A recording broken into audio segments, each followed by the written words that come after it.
Hi, this is Jack Danahy from New Harbor Security, and we're going to talk a little bit today about changing the nature of the ways we communicate as security leaders with the teams that rely on us, with our management teams, the people who work with us, our colleagues, our business partners. And what we found in doing a lot of research on this subject, there's 6 basic questions that if you can answer them, you're going to create the kind of champions and supporters and a methodology for communications that are really going to work for you. So let's get started. One thing I want everybody to think about is what's the most dangerous thing we have to worry about in cybersecurity? Some folks will think that it's the knowledge gap. Some people will think it's the threat actor's advancement. I'll tell you the most important problem we have to solve in cybersecurity is our inability to communicate to the audiences that matter. And by audiences that matter, I mean those folks who are going to make business decisions, strategic decisions on how to improve their own businesses with cybersecurity in mind. If we can't help them to better understand cybersecurity, we'll always be chasing around after them, trying to fix things when it may be too late. So, why does this happen? Well, this is a recent set of information that was provided during the course of the RSA conference around the KPIs that every security leader should have in hand. If you read these, if you're a cybersecurity person, you're like, yeah, this makes perfect sense. If you read these and you're not, kind of like, what the heck does that mean, right?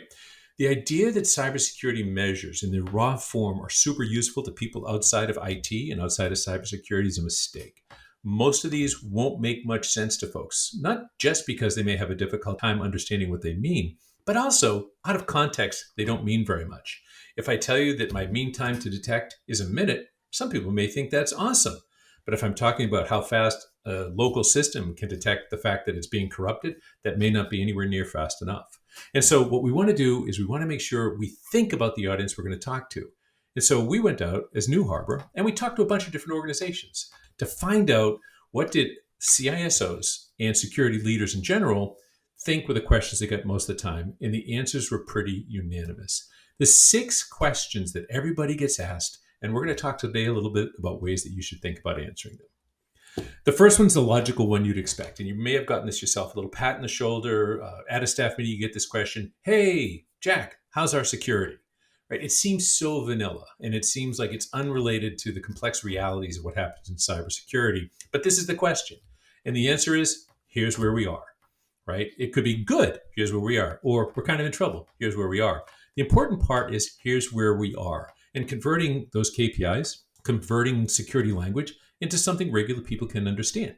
What we recommend you do, break it down into 3 buckets. Preparation, hey, this is what we're doing to make sure we're ready. Operation, this is how and why we're watching every day what's going on. And response, here's what we're going to do if something happens, and here's how we're getting ready to make that happen. 3 really basic categories, the answer to the most significant question that any listener is going to understand and be able to go forward and tell other people. The second question that everybody gets is, how do you know? They want to understand what the basis is for your judgment about how security is. So this is all about visibility, the kind of telemetry you're gathering, the scope of the systems that you're looking at, so that they can feel comfortable that when you give them the answer, you really know what you're talking about. So interestingly, you can talk to them in terms they understand about systems they're familiar with, but they contribute to the value and to the validity of the security conclusions you're drawing. Third question is, okay, now I understand. What's been happening? This is a great way to engender long-term interest in cybersecurity. Not just for cybersecurity folks, but cybersecurity is pretty interesting for people.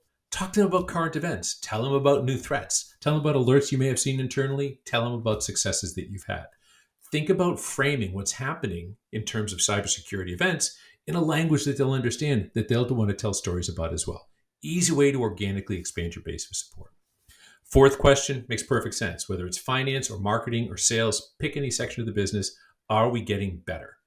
Make sure you're gathering the information so that you can tell this story. When they say, hey, are we getting any better?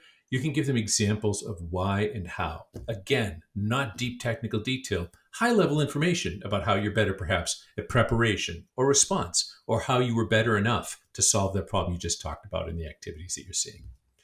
Question number 5, very, very logical. What should we do next? Make sure when people ask this question, you have recommendations in hand. Oh, we should cover more systems this way. We should improve our policies there. We should tighten up our restrictions on the network. Whatever. Have those recommendations in hand in a language that people will understand to engender their interest and their willingness to support you as you bring them up in other places. And the sixth question was probably the biggest surprise we had during the course of doing all these surveys. And the way it really came back was, so what? We reframed it as, why does this matter? But the real question was, so what?